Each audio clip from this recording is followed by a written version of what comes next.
Professore Prato, ecco come spiega questa iniziativa, quali sono state le motivazioni?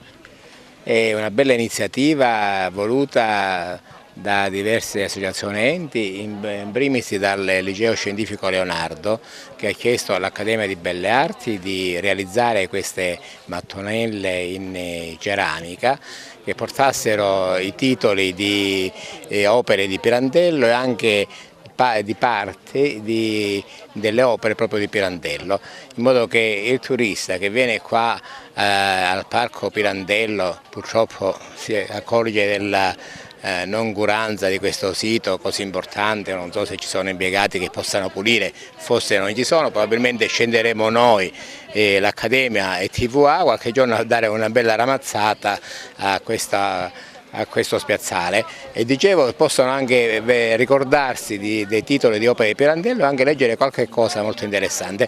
Questo è importante perché i giovani si possono avvicinare anche alla cultura, alla letteratura, anche attraverso queste cose, come loro usano attualmente facilmente i telefonini con i messaggini, queste cose, questa visione, questa memoria visiva che la persona ha nel leggere le opere di Pirandello è una novità che i ragazzi, specialmente i giovani, sono molto avvicinati, molto propensi a queste cose rispetto ai libri diciamo di un tempo, ma chiaramente ci sono ancora adesso, ma adesso si fa molto uso dei computer e di internet. Un'iniziativa fatta anche in collaborazione con la Dante Alighieri. Sì, noi diciamo, ringraziamo ufficialmente l'Accademia di Belle Arti Michelangelo perché proprio ha realizzato un'opera eccezionale che rimarrà per sempre, quindi noi abbiamo semplicemente dato l'idea, trovato le frasi, ma la realizzazione è stata fatta proprio dal nostro professore Alfredo Prado, che è il direttore di questa Accademia.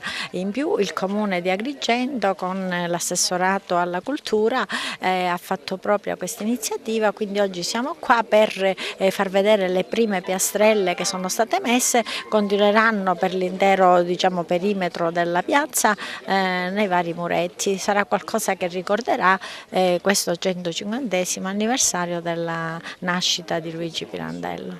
Un'ulteriore iniziativa per ricordare i 150 anni della nascita di Pirandello. C'è un affiorare di tante iniziative fatte da soggetti diversi per onorare al meglio il nostro Nobel.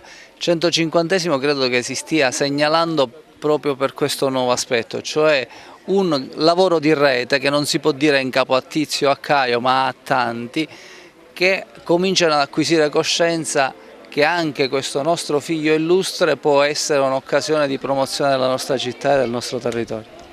Il professore Prato faceva notare un po' la poca pulizia del piazzale antistante Pirandello. Non credo che abbia torto, nel senso che noi già qualche mese fa siamo riusciti a fare la pressione adeguata alla Regione perché sistemasse il viale di ingresso.